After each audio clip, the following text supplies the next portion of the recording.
Welcome to the Real Estate Espresso Podcast, your morning shot of what's new in the world of real estate investing. I'm your host, Victor Menashe. On today's show, we're taking yet another look at the macroeconomic environment.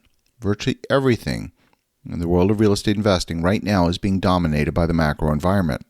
The Federal Reserve increased the Fed funds rate another 25 basis points yesterday. They made the argument that future rate hikes are going to be data dependent, so maybe we're at the top of this rate hike saga. I watched the entire press conference, and there were some obvious holes in the press conference. The first major hole is that there were no questions on the Fed's balance sheet. That's astonishing to me.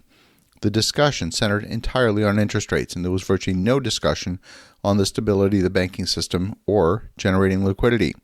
Chair Powell made mention of the most recent report on the retrospective of the Silicon Valley Bank failure. The insane thing about these bank failures is that the underlying banks were fundamentally strong. They were weakened, eventually bankrupted by the outflow of deposits. Both Silicon Valley Bank and Signature Bank were wiped out in a matter of days, and it took First Republic Bank a slower 6 weeks to die. What's striking about this week's announcement is that the market seemed to have anticipated the quarter-point increase. In the wake of the announcement and the press conference, the market seemed to be largely ignoring the news of higher interest rates. It's as if the market is saying in blatant terms, yeah, we don't care about what you say, Jay Powell. The current situation is not inflation. We have monetary deflation, as evidenced by the near-global liquidity crunch. In his remarks, Jay Powell made reference to the liquidity issue and how lower liquidity is indeed contributing to a more restrictive monetary policy without the Fed being directly involved. The attempt to separate the economy into two separate flows, one targeting inflation and the other targeting banking stability, is naive in the extreme, in my opinion. The current banking crisis is a direct result of the shock being dealt to the banking system as a result of the rapid rise in interest rates.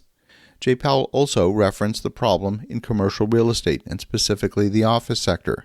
He knows there's a wave of defaults coming from loans in commercial real estate, and so far, the problem is being characterized as nothing more than a run on the bank.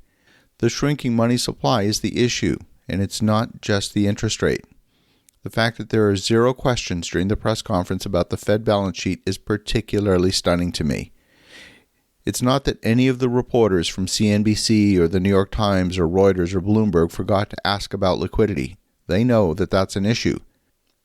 I suspect the reporters must have been briefed prior to the meeting that the Fed chairman would not accept any questions about the Fed balance sheet. That's the only possible explanation.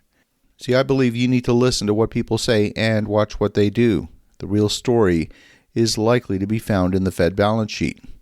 I predict that the next bank to fall is going to be Comerica. That name has been uttered by mainstream media in the past day as being a target of short selling in the stock market. And we've seen 3 times in a row that all it takes is a rumor to create a run on the bank. I predict that we will witness at least 2 more bank failures before the end of May. I know that's a bold prediction. The rest of the market is clearly signaling that they are completely ignoring Fed policy. If inflation is indeed the biggest problem, then we should be seeing rising oil prices. We had announcements from OPEC of oil supply reduction. Oil prices should be rising, but they're not. Oil prices are falling, and the oil price futures are flat, which means that the market is not even forecasting future rising oil prices. These signals are all pointing to monetary deflation. Credit is not just about interest rates, but about the availability of credit at any price. Even in the wake of the Fed announcement, the yield on the 10-year Treasury fell even further to 3.43%. The yield was 3.59 on May the 1st, and this is a massive yield curve inversion.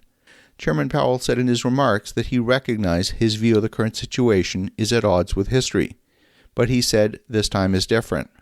He knows that the "this time is different" argument is not supported by history, and he acknowledged that, but it's never different.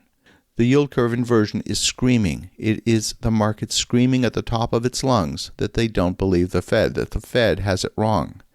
So what does this mean for us real estate investors? It means we're going to see more bank failures, and that all of the member banks themselves will have to come out of pocket to top up the reserves at the FDIC. That will weigh heavily on bank earnings across the industry.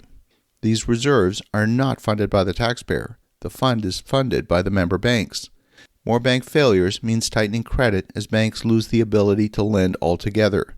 They don't trust their own balance sheet because they know their balance sheet can change on a moment's notice based on nothing more than a rumor.